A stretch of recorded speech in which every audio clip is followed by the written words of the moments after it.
Tony Dungy's life and career are best understood not just as the journey of a football player or a coach, but as the story of a man who consistently refused to compromise his values in a world that often demanded conformity.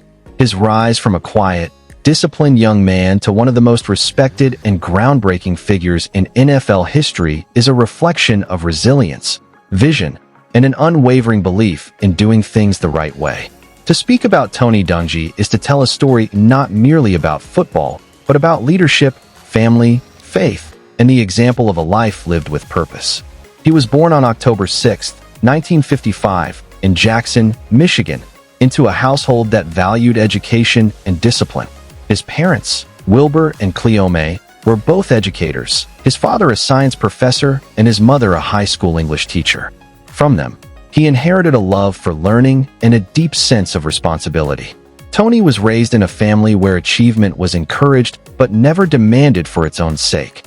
What mattered more was integrity, commitment, and treating others with respect. This foundation shaped not only the way he approached sports, but also the way he would eventually lead teams and mentor countless young men. Growing up, Tony excelled in multiple sports. He was not the loudest player on the field, nor the one who thrived on bravado, but he always displayed a calm competitiveness, the kind of steady presence that teammates naturally gravitated toward. At Jackson Parkside High School, he became a standout athlete, particularly in football, where he played quarterback with intelligence and poise. Unlike many players who were consumed by the glory of the game, Tony thought about the strategy, the timing, and the importance of working together. Even then, the seeds of a future coach were being planted.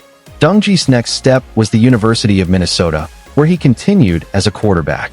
Playing at a major college program in the 1970s, he faced challenges, not least because African-American quarterbacks were still viewed with skepticism by many in the football establishment.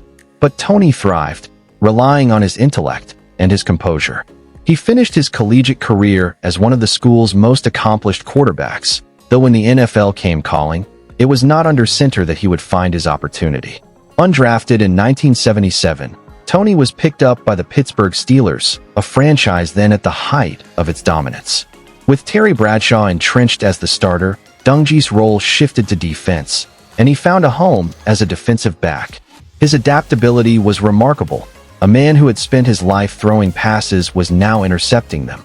In fact, he would go on to lead the Steelers in interceptions in 1978, a testament to his football IQ and work ethic.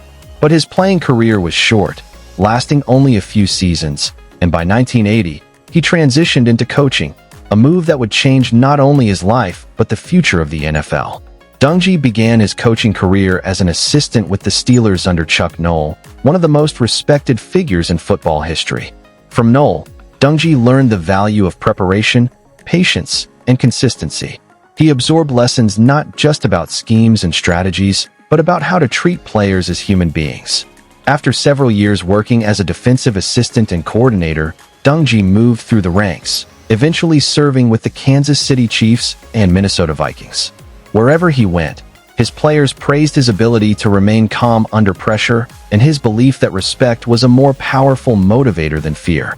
In 1996, Tony Dungy received his first head coaching opportunity with the Tampa Bay Buccaneers, a franchise that had long been considered the laughingstock of the league. The Buccaneers had endured years of losing seasons, empty stadiums, and little identity. Dungy arrived with a quiet confidence, a man who believed that transformation came not from grand gestures, but from consistent discipline. He installed what became known as the Tampa 2 defense, a system predicated on speed, discipline, and teamwork rather than brute force. Slowly but surely, the culture in Tampa began to change. In just his second season, he led the Buccaneers to the playoffs, ending a drought that had lasted over a decade. More importantly, he built a foundation that would turn Tampa into a perennial contender. Though he was eventually fired after the 2001 season, the team he constructed would go on to win the Super Bowl under John Gruden the following year. Many of the players who lifted that trophy credited Dungy with building the system, instilling the culture, and setting the standard that made it possible. Fate, however, had greater things in store for Tony Dungy. In 2002, he was hired as the head coach of the Indianapolis Colts. It was here that his legacy would reach its greatest heights. With Peyton Manning leading the offense and Dungy overseeing the entire program, the Colts became one of the most consistent and dangerous teams of the decade. His partnership with Manning was one of mutual respect and balance. The fiery, perfectionist quarterback paired with the calm, steady leader on the sidelines. Together, they created a dynasty of excellence. Season after season, the Colts won double-digit games, dominating their division and redefining offensive football. Yet for all their regular season success, the playoffs remained elusive. Critics wondered if Dungy's quiet, patient style could succeed in the crucible of January football, where intensity and urgency seemed to rule. Tony never wavered. He trusted his approach, believing that consistency and faith would eventually prevail. That moment came in the 2006 season. After years of heartbreak, the Colts fought their way through the playoffs, culminating in a dramatic comeback win against the New England Patriots in the AFC Championship game. The image of Tony Dungy standing on the sideline, his face calm but his eyes glistening with pride, became one of the defining moments of his career.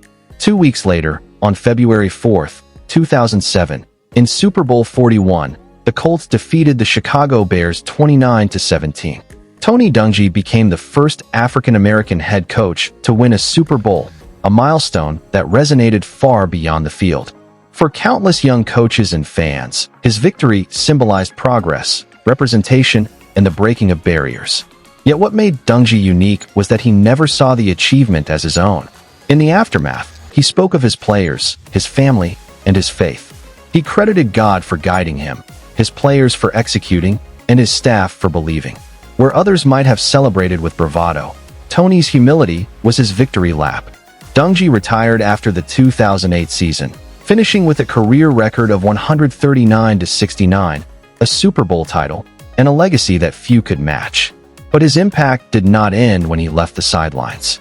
He transitioned seamlessly into a role as an analyst for NBC's Football Night in America, where his thoughtful, measured commentary stood in stark contrast to the loud, hot-take style that dominated sports media. He brought clarity, perspective, and dignity to his analysis, reminding viewers that football could be discussed with intelligence and respect. Off the field, Dungy's influence only grew. A devout Christian, he became an author, penning best-selling books such as Quiet Strength and Uncommon, where he shared his philosophy on leadership, integrity, and faith. He became an advocate for family, foster care, and adoption, walking the walk by adopting several children himself alongside his wife, Lauren.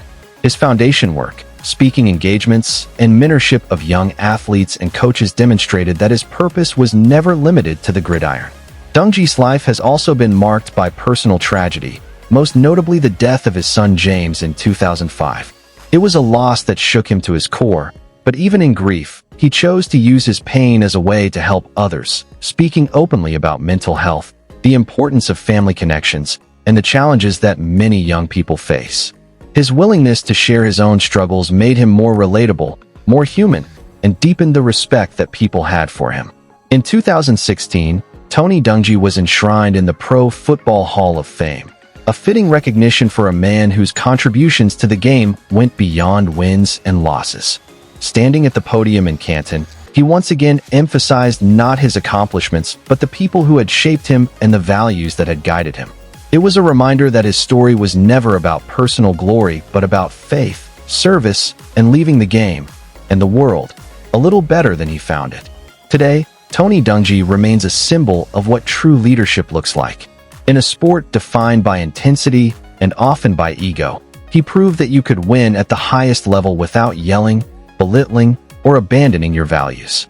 He showed that dignity, patience, and humility could be just as powerful as fiery speeches and aggressive tactics. For players who passed through his teams, his influence was lasting. Many credit him not only for their professional development, but for shaping the men they became. His journey is more than the sum of games and championships. It is the journey of a man who opened doors for others, who lived his beliefs even when it was unpopular, and who never lost sight of what mattered most. His life is a blueprint for success that goes far beyond football. Put others before yourself, lead with integrity, remain steadfast in adversity, and never forget that greatness is measured not by titles, but by the lives you touch. And so, When people remember Tony Dungy, they will remember the coach who lifted the Lombardi Trophy. They will remember the strategist who revolutionized defenses and the leader who brought out the best in Peyton Manning and his Colts. But more than that, they will remember the man who proved that winning and character are not opposites but partners, that you can succeed without sacrificing who you are. Thank you for joining us on this journey through the life and legacy of Tony Dungy, a coach, a mentor, a father, and a man of enduring faith. If his story inspired you, share it with others so that his lessons in leadership, perseverance, and integrity can continue to touch lives. Don't forget to like, share, and subscribe so you never miss more stories that remind us of the greatness found both on and beyond the field.